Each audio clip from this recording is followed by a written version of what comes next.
Hello everyone, আসসালামু আলাইকুম। Welcome back to my YouTube channel the notebook blog. আজকে আপনাদের সাথে শেয়ার করব খুব মজাদার একটি সেমাইয়ের ডেজার্ট রেসিপি। মজাদার সেমাইয়ের ডেজার্টের নাম হচ্ছে নবাবী সেমাই। নবাবী সেমাইয়ের ডেজার্ট রেসিপির জন্য প্রথমে এখানে 3 প্যাকেট লাচ্চা সেমাই নিয়ে নেওয়া হয়েছে, আর নিয়ে নেওয়া হয়েছে 3 রকমের বাদাম। এখন 3 রকমের বাদামকে গ্রেট করে নেওয়া হবে এবং স্লাইস করে নেওয়া হবে। স্ক্রিনে লক্ষ্য করলে আপনারা খুব সহজে প্রতিটি স্টেপ বুঝতে পারবেন। পুরো রেসিপি না টেনে দেখবেন, তাহলে আপনারা খুব সহজে তৈরি করে ফেলতে পারবেন মজাদার এই নবাবী সেমাই। এই পর্যায়ে বাদামগুলো গ্রেট করা এবং স্লাইস করা কমপ্লিট। এখন বাদামগুলোর সাথে অ্যাড করা হচ্ছে কিশমিশ। যারা আমার চ্যানেলে নতুন, আমার ভিডিওগুলো নতুন দেখছেন, এখনো আমার চ্যানেলটি সাবস্ক্রাইব করেন নাই, তারা অবশ্যই আমার চ্যানেলটি সাবস্ক্রাইব করবেন। চ্যানেলের পাশে থাকা বেল আইকনটি অন করে দিবেন, তাহলে পরবর্তীতে নতুন নতুন ভিডিওগুলো আপনারা খুব সহজেই পেয়ে যাবেন। আর যারা সাবস্ক্রাইব করেছেন, চ্যানেলের পাশে আছেন, তাদেরকে অসংখ্য ধন্যবাদ। এই পর্যায়ে কিশমিশ এবং বাদামগুলোকে ভেজে নেওয়ার জন্য একটা পাইপে নিয়ে নেওয়া হয়েছে। এর মধ্যে সামান্য পরিমাণে বাটার দিয়ে দেওয়া হয়েছে। আপনারা চাইলে এখানে ঘিও ব্যবহার করতে পারেন। যেহেতু বাদামগুলো দুইভাবে কাটা হয়েছে, তাই এগুলোকে আলাদা আলাদা ভেজে নেওয়া হচ্ছে। প্রথমে স্লাইস করা বাদামগুলো এবং সাথে কিছু কিশমিশ ভেজে নেওয়া হচ্ছে। বেশি সময় নিয়ে বাদামগুলো ভাজা যাবে না, তাহলে বাদামগুলো পুড়ে যাওয়ার সম্ভাবনা থাকে। যখন দেখবেন কিশমিশ এবং বাদামগুলো ভাজার সময় কিশমিশগুলো ফুলে উঠেছে, তখন বুঝে নেবেন বাদাম এবং কিশমিশগুলো পারফেক্ট ভাবে ভেজে নেওয়া কমপ্লিট। এই পর্যায়ে পাইপেন থেকে বাদাম এবং কিশমিশগুলোকে একটা প্লেটে তুলে নিতে হবে। একইভাবে গ্রেট করা বাদামের সাথে সামান্য পরিমাণে কিশমিশ দিয়ে ভেজে নিতে হবে।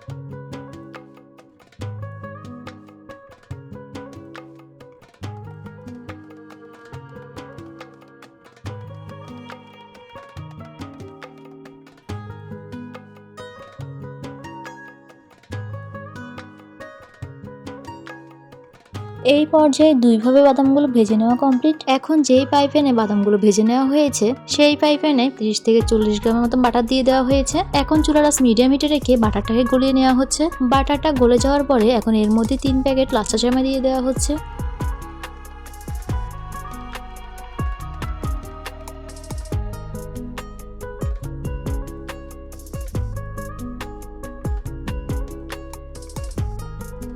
তিন প্যাকেট লাচ্চা সেমাইকে কিছুক্ষণ বাটারের মধ্যে ভেজে নেওয়ার পরে এখন লাচ্চা সেমাইয়ের মধ্যে দিয়ে দেওয়া হচ্ছে হাফ কাপ পরিমাণ চিনি, হাফ কাপ পরিমাণ পাউডার মিল্ক। এখন সবগুলো উপকরণ একসাথে মিক্সড করে সেমাইটাকে আরো কিছুক্ষণ ভেজে নিতে হবে।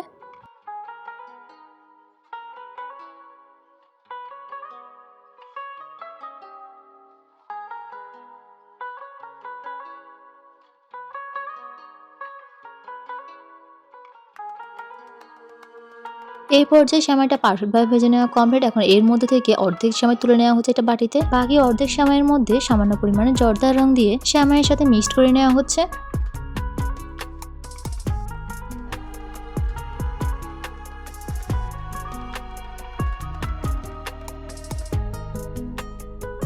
পারফেক্টভাবে জর্দার রং সেমাইয়ের সাথে মিক্সড করা শেষে এখন সেমাইগুলো পাইপ্যান থেকে বাটিতে তুলে নেওয়া হচ্ছে। সেমাইটা পারফেক্টভাবে তৈরি করা শেষে এখন তৈরি করে নেওয়া হচ্ছে নবাবী সেমাইয়ের ক্রিম।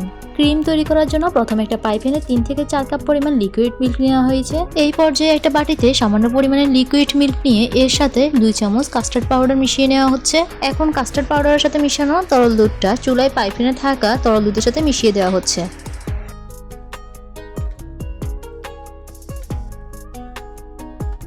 এরপর এর মধ্যে দেওয়া হচ্ছে 2 চামচ কর্নফ্লাওয়ার।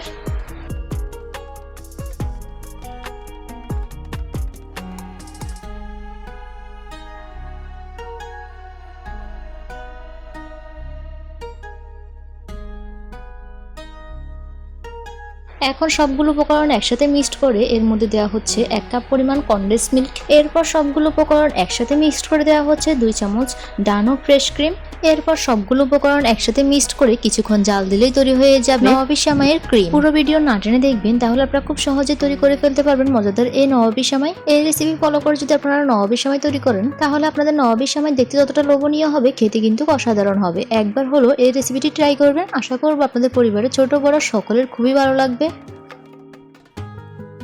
এই পর্যায়ে নবাবী সেমাইয়ের ক্রিম পারফেক্ট ভাবে তৈরি হয়ে গিয়েছে। এখন ফ্রাই প্যানটা চুলা থেকে নামিয়ে ক্রিম থেকে গরম ভাবটা সরে যাওয়া পর্যন্ত অপেক্ষা করতে হবে। ক্রিম থেকে গরম ভাব সরে যাওয়ার পরে নবাবী সেমাইটা তৈরি করে নিতে হবে।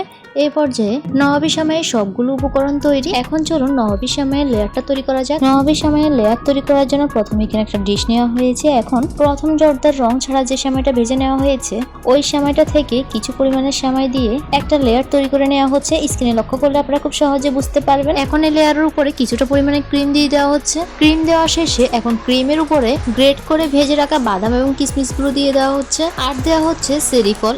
চেরি ফলগুলো স্লাইস করে কেটে দিয়ে দেওয়া হয়েছে।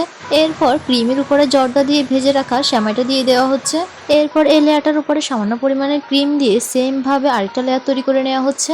স্ক্রিনে লক্ষ্য করলে আপনারা খুব সহজে প্রতিটি স্টেপ বুঝতে পারবেন। এই রেসিপিটি একবার হলো বানিয়ে দেখবেন। আশা করব আপনাদের পরিবারের ছোট বড় সকলের খুবই ভালো লাগবে।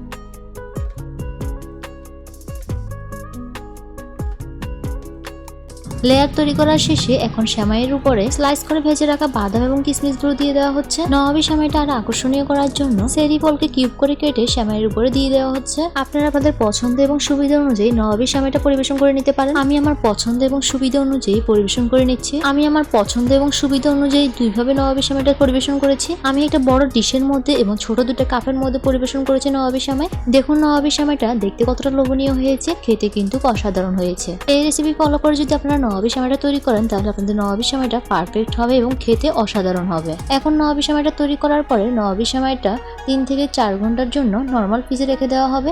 এতে করে ঠান্ডা ঠান্ডা নবাবী সেমাই খেতে অসাধারণ হবে। 3 থেকে 4 ঘন্টা পরে নবাবী সেমাই ফ্রিজ থেকে বের করে এখন পরিবেশন করে নেওয়া হচ্ছে। একবার হলো রেসিপিটি ট্রাই করবেন। আশা করব আপনাদের পরিবারের ছোট বড় সকলের খুবই ভালো লাগবে। এই রেসিপি ফলো করে যদি আপনারা নবাবী সেমাইটা তৈরি করেন তাহলে আপনারা একবার খেলে বারবার খেতে ইচ্ছে করবে। চলুন এখন নবাবী সেমাইটা স্লাইস করে আপনাদেরকে দেখিয়ে দিচ্ছি নবাবী সেমাইটা কতটা পারফেক্ট হয়েছে।